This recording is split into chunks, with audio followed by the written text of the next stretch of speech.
Di awal film kita diperlihatkan Hana dan suaminya yang hendak menemui ayah suami Hana karena ayahnya telah memanggil semua anaknya. Keduanya sangat senang pergi ke sana. Di sini suami Hana memberitahunya bahwa ini adalah ulang tahun ayahku yang ke-75. Itulah sebabnya dia memanggil semua orang di sana dan kami akan merasa senang bertemu dengan mereka. Hana mengatakan bahwa ayahmu tidak meneleponku tapi kamu tetap membawaku. Mungkinkah dia akan merasa tidak enak? Dia menjawab tidak. Aku sudah menikah denganmu. Jika kamu juga bagian dari keluarga ini, maka kamu perlu berada di sana. Keduanya keluar dari rumah ayah mereka, di mana suami Hana mempunyai 3 saudara perempuan dan laki-laki lainnya. Yang satu adalah kakak laki-lakinya, adik perempuan Kemi dan adik perempuan tengah. Semua orang sangat senang bertemu satu sama lain. Tetapi mereka tidak senang dengan Hana. Mereka mengira Hana menikahi saudara laki-laki kita demi uang. Semua orang datang ke taman. Dia berpikir ada apa sehingga ayah memanggil semua orang. Semua orang mengira dia pasti menelepon karena hari ulang tahunnya. Tetapi penjaga ayahnya mengatakan bahwa ayahmu ingin berbicara denganmu. Suami Hana membawa mereka semua ke dalam dan mengatakan bahwa mereka harus pergi ke ruangan di atas karena ayah akan bertemu di sana. Mereka semua pergi ke ruangan di atas dan bertemu ayah mereka, yang memberitahu mereka bahwa saya telah memasang seluruh sistem keamanan sehingga tidak ada yang bisa memasuki rumah. Anak-anak terkejut mendengarnya.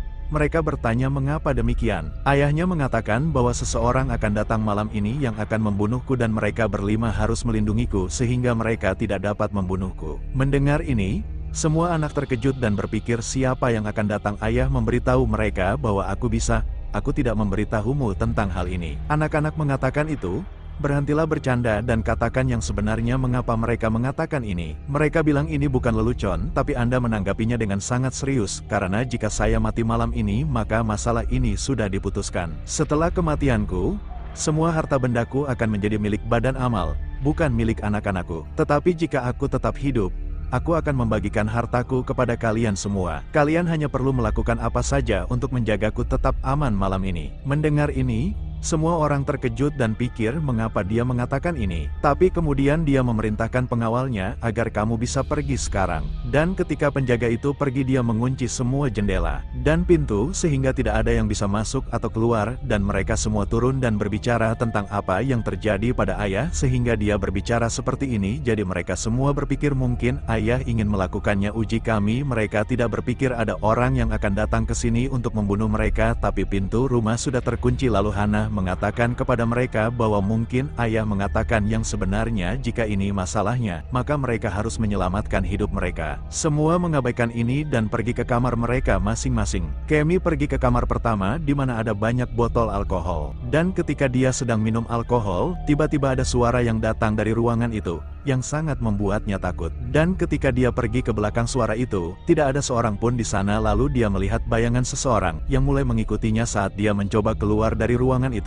Pintunya terkunci, tapi kemudian kakaknya datang ke sana dan membuka pintu dan bertanya padanya, apa yang kamu lakukan di dalam? Kemi bilang dia menyadari ada seseorang di bawah, tapi kakaknya bilang tidak akan ada orang di bawah. Suami Hana membawanya ke ayahnya, lalu ayahnya bilang aku senang Hana datang ke sini, tapi aku tidak menganggapnya bagian dari keluargaku. Keluarga belum itu sebabnya aku bilang jangan membawa Hana ke sini. Hana adalah bagian dari keluarga kita. Ketika saudara laki-laki Kemi sedang bermain tiang, gelasnya tiba-tiba jatuh. Dia terkejut melihat ini. Ketika dia berbalik, dia melihat semua bulu di tiangnya sudah berkumpul. Dia terkejut melihat ini lagi. Dia berpikir apa yang terjadi padaku. Kemudian saudara perempuannya yang kedua datang dan mereka berdua mulai berbicara. Di sini Kemi mulai bosan. Jadi dia pergi ke kolam renang untuk mandi. Tapi ketika dia menyalakan kamera, dia melihat seseorang berdiri di belakangnya. Ketika dia berbalik, tidak ada seorang pun di sana. Dia berteriak bahwa siapapun itu, keluarlah. Tetapi ketika dia pergi untuk memeriksa, tidak ada seorang pun yang terlihat. Kemudian Kemi masuk ke dalam kolam renang. Tiba-tiba ada jiwa yang menangkapnya dan memenggal kepalanya. Jiwa melemparkannya ke dalam kolam dan dia meninggal. Kakak dan adik Kemi sedang berbicara satu sama lain mengapa ayah mereka melakukan ini dan apa rencana mereka. Tapi kemudian suami Hana datang ke sana. Suami Hana mengatakan bahwa dia berbicara buruk tentang istrinya. Kemudian dia menyadari bahwa Kemi tidak ada di sini dan ketika dia turun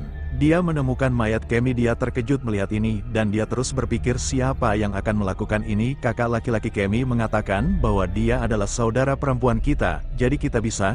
Aku tidak akan membunuhnya, tapi ada seorang gadis di antara kami yang bukan dari keluarga kami. Mendengar hal ini, suami Hana, yaitu kakak laki-lakinya, berkata bahwa saya tidak bisa mentolerir tuduhan seperti itu terhadap istri saya karena dia selalu bersama saya dan dia tidak bisa terpengaruh oleh Kemi. Mereka berdua percaya bahwa jika semua pintu rumah ditutup, maka tidak ada yang bisa datang ke sini untuk membunuhnya. Itu sebabnya kecurigaan kami tertuju pada Hana, bahwa Hana pasti yang membunuhnya. Ketika ayahnya mengetahui bahwa putri bungsunya telah dibunuh, lalu dia turun dan mulai menangis di depan mayat putranya dan mengatakan bahwa kematiannya sangat buruk. Semua orang bertanya siapa yang membunuhnya. Ayah memberitahu mereka bahwa ada jiwa di rumah mereka yang membunuh Kemi dan merebutnya dari kami. Aku telah berbisnis dengannya.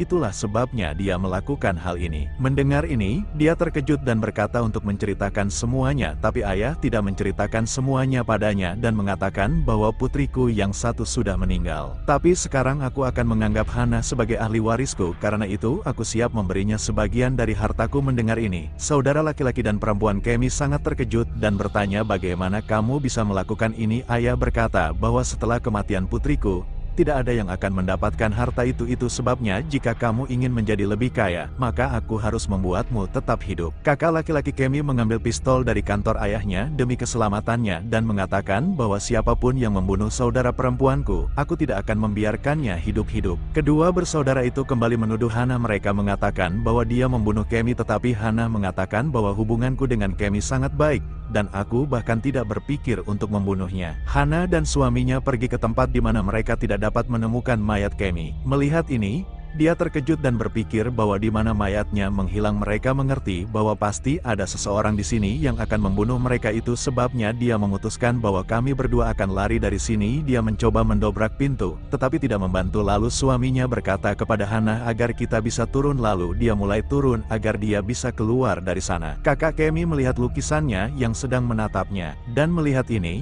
dia terkejut dan juga takut. Tapi kemudian kakaknya datang ke sana dan menenangkannya. Jatuh dan mengatakan bahwa untuk menyelamatkan ayah aku bisa melakukan apapun. Menurutku Hana dan saudara laki-laki kami bersekongkol bersama agar dia bisa menjadi kaya dan menjadi pewaris harta ayah, tapi kami berdua tidak akan membiarkan ini terjadi. Hana dan suaminya terpuruk. Mereka mencari jalan keluar, kemudian mereka menemukan ada kunci di mana-mana. Kemudian suami Hana membuka kunci dan mengatakan bahwa ada tempat untuk keluar. Dari mana Hana harus keluar agar dia bisa keluar dan mendapatkan tolong, tapi bukannya keluar. Dia terjebak di sana. Dia melihat sesuatu di sisi lain. Melihat ini, dia menjadi takut dan memberitahu suaminya bahwa saya telah melihat seseorang. Dia membebaskan Hana dan mulai melarikan diri. Ketika dia menutup pintu, dia melihat setan di depannya. Melihatnya, dia terkejut dan berpikir apa ini. Sebelum dia mendatanginya, mereka berdua lari dan pergi ke loker, tapi kemudian kakak dan adik Kemi menutup pintu loker sehingga dia tidak bisa datang. Melihat ini, dia khawatir. Kemi mengatakan jika suhu di sini kurang dari 0 derajat, maka kita akan mati. Tingkat oksigen di sini sangat rendah, jadi kita harus keluar dari sini bagaimanapun caranya. Mereka berdua mulai mencoba keluar dari sana, tapi mereka gagal. Saat kakak dan adik Kemi maju ke depan,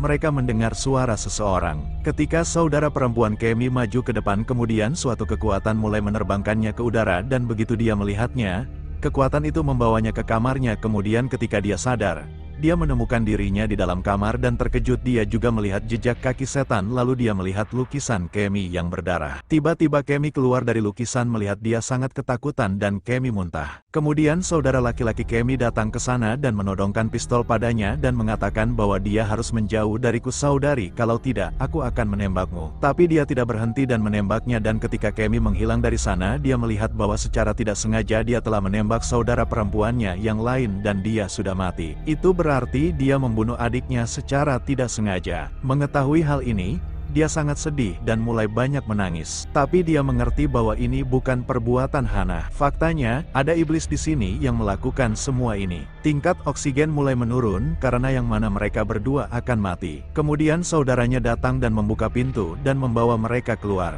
Dan hidup mereka terselamatkan. Dia mengatakan kepada mereka bahwa Anda tidak akan percaya apa yang saya lihat. Saya telah melihat setan. Kemudian temannya mengatakan bahwa kami juga telah melihat setan dan jika mereka ingin menyelamatkan hidup mereka, mereka harus meninggalkan. Saudara laki-laki Kemi mengatakan bahwa kalian berdua mencari cara untuk keluar dari sini. Sampai saat itu saya akan mencoba untuk mengalihkan perhatian iblis ketika mereka akan keluar dari sana. Iblis menyerang mereka, tapi mereka pergi ke sebuah ruangan dan mengunci diri. Kemudian mereka melihat ada ruang rahasia di belakang rak buku, dan ketika mereka membuka ruangan itu, mereka menemukan banyak hal yang berkaitan kepada iblis. Melihat ini, dia terkejut. Dia berpikir apa yang dilakukan ayahnya karena iblis itu datang ke sini. Mereka menemukan tanda iblis di sana yang memiliki darah di dalamnya. Ketika saudara laki-laki Kemi sedang mencari iblis itu, tiba-tiba iblis itu muncul di depan dia. Karena itu dia takut dan terjatuh karena ketidakseimbangan karena tulangnya patah, tapi senjatanya juga jauh darinya. Kemudian iblis itu kembali mengambil wujud saudara perempuannya yang lain dan datang ke depannya dan dia menghisap darahnya. Karena itu tubuhnya hancur dan dia juga mati parah. Ketika mereka mendengar teriakannya,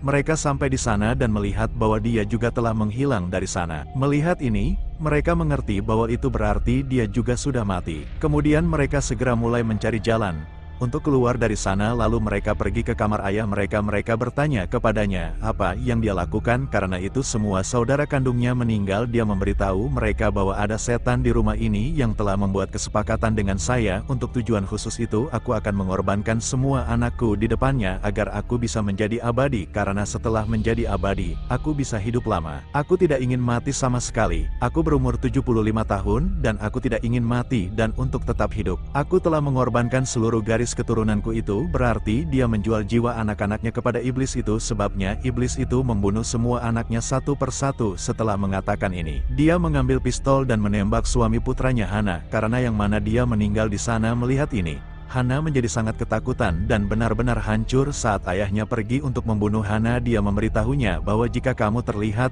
kamu bukan dari keluargaku, tapi tetap saja kamu harus mati. Dan dia menembaknya peluru memukul tangan Hana. Karena itu dia terluka ringan. Hana segera lari dari sana dan bersembunyi di rumah untuk menyelamatkan nyawanya. Saat ayahnya sedang mencari Hana, dia mengungkapkan rahasia ini kepadanya, bahwa aku sebenarnya berpura-pura bahwa aku menganggapmu bagian dari keluargaku. Aku tidak akan pernah bisa menjadikanmu bagian dari keluargaku, dan aku bahkan memberitahu putraku bahwa kamu tidak layak untuknya, tapi dia tidak mendengarkanku dan menikahimu. Karena itu aku merasa sangat buruk. Lalu Hana menemukan pistol di sana dan memungutnya dan menembak ayahnya. Dan kemudian sebuah furnitur jatuh menimpanya. Dan dia tersangkut di bawahnya. Hana memberitahunya bahwa sebenarnya aku dan putramu telah membawakan hadiah ulang tahun untukmu, tapi kami belum menunjukkan hadiah itu padamu. Dan sekarang ketika kamu akan mati, aku ingin menunjukkan kepadamu hadiah itu. Dia segera menunjukkan kepadanya hadiah itu, yang memiliki gambar USG. Dia mengatakan kepadanya bahwa sebenarnya aku akan menjadi seorang ibu. Anak itu adalah milik putramu, yaitu cucumu. Jadi ini garis keturunanmu, artinya kamu bukan anggota terakhir keluargamu, melainkan anak ini. Jadi kamu tidak berhak hidup dalam garis keturunanmu. Artinya, menurut prinsip anak yang ada di perutnya akan abadi. Karena dia ayah akan mati. Mendengar ini, dia terkejut dan khawatir, tetapi iblis itu juga mendengarkan semua ini. Setan itu segera mendatanginya dan menggigitnya dan memakannya. Jadi lelaki tua itu juga mati di sana. Setelah itu Hana keluar dari sana dan melihat foto suaminya. Dia mulai menangis secara emosional. Setelah beberapa saat, hari sudah pagi, penjaga keamanan lelaki tua itu menunggunya di dalam mobil. Ketika pintu terbuka, dia melihat ayahnya belum keluar dari pintu. Tapi putrinya In Lau telah keluar. Garis keturunan terakhirnya ada di perutnya, artinya Hana adalah pemilik semua properti. Setelah menjadi pemilik semua properti, dia duduk di dalam mobil dan pergi. Dia senang dengan hal ini, tetapi dia sangat sedih tentang kehilangan suaminya. Dengan mana cerita ini berakhir di sini.